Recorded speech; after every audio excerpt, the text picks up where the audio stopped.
Olá, tudo bem? Sejam bem-vindos, bem-vindas ao canal do Dicas. Eu sou a Suzana Matos e é um prazer ter você aqui com a gente. Bom, muito bem, antes de começar, você, por favor, assista esse vídeo, curta o nosso vídeo e, se fizer sentido, compartilhe para suas redes de contatos aí das mídias sociais. Muito bem. O objetivo desse canal é falar sobre o terceiro setor, é falar sobre engajamento para as organizações que estão começando ou não.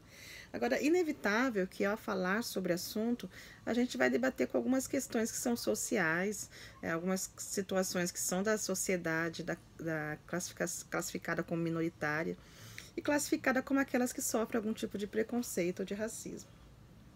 Eu gostaria de falar hoje aqui que eu sou Suzana, eu tenho 41 anos de idade, eu sou uma mulher preta, eu moro em Guarulhos, eu hoje estou na função, de diretora executiva da Associação Ação Vida, uma organização que eu admiro e gosto muito dela.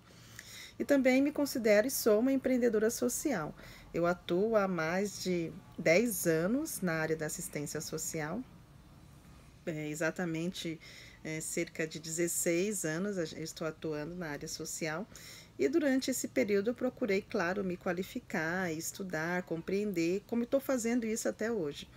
O dia que eu parar de aprender, eu não sirvo mais para estar fazendo qualquer função que eu queira fazer dentro do terceiro setor, porque eu sou uma defensora constante do aprendizado.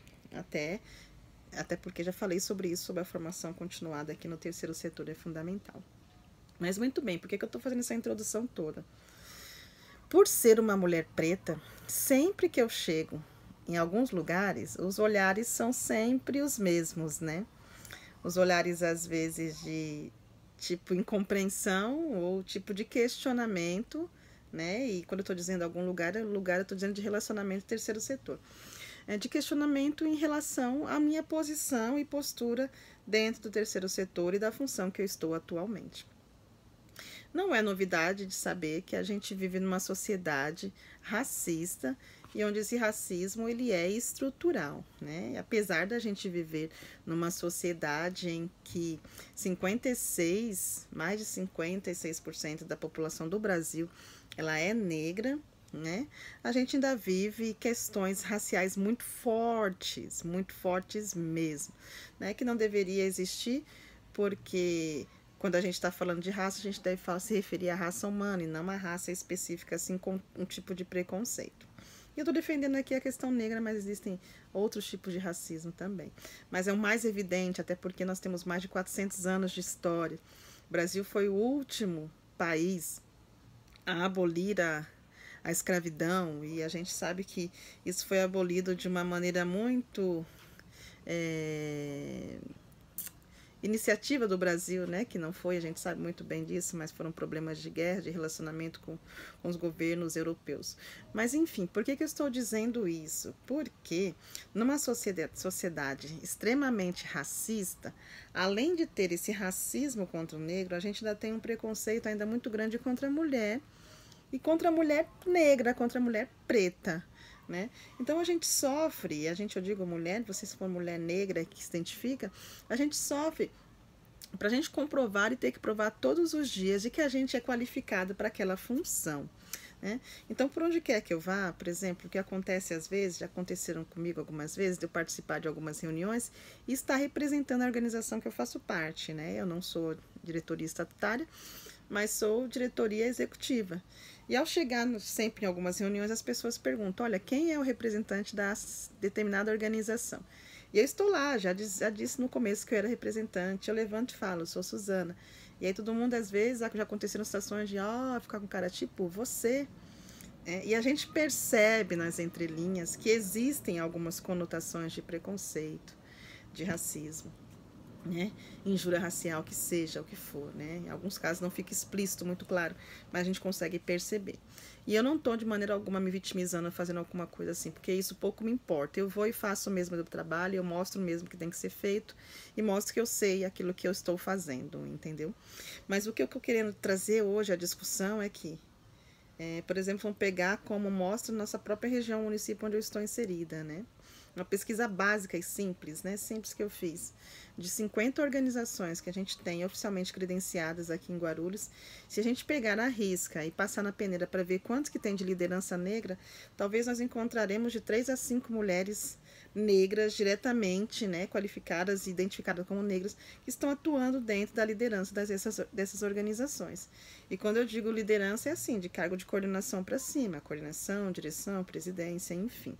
Porque é claro que existem mulheres negras trabalhando em diversas organizações. Mas é muito interessante que, para um negro ou uma negra chegar num cargo de coordenação e de direção, há uma escala muito grande a se seguir, há muitos preconceitos e barreiras a serem conquistadas.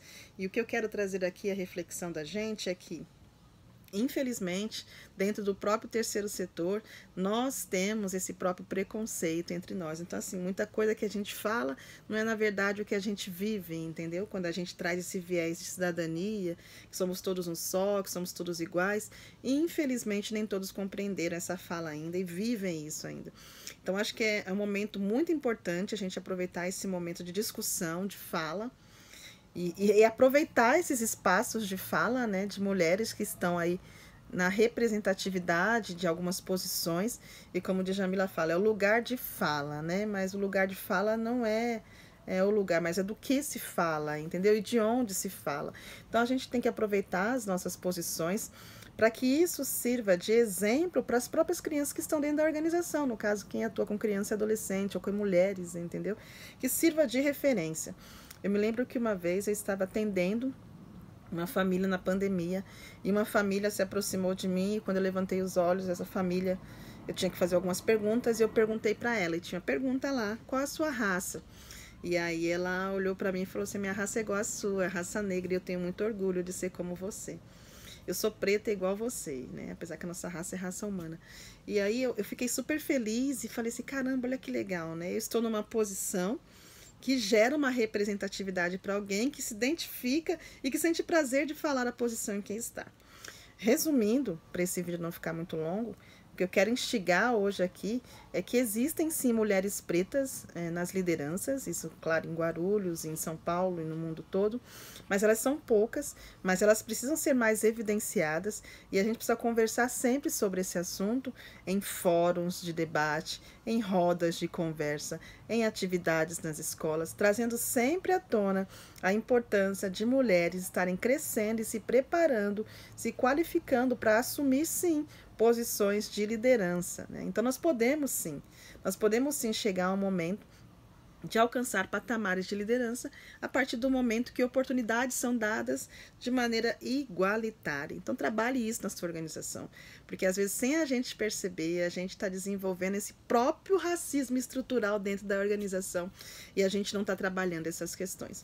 Então fica a dica aí, e mulheres negras que estão na liderança, aproveite esse espaço de fala que vocês têm para trazer isso à tona na vida da comunidade e na vida dos seus atendidos.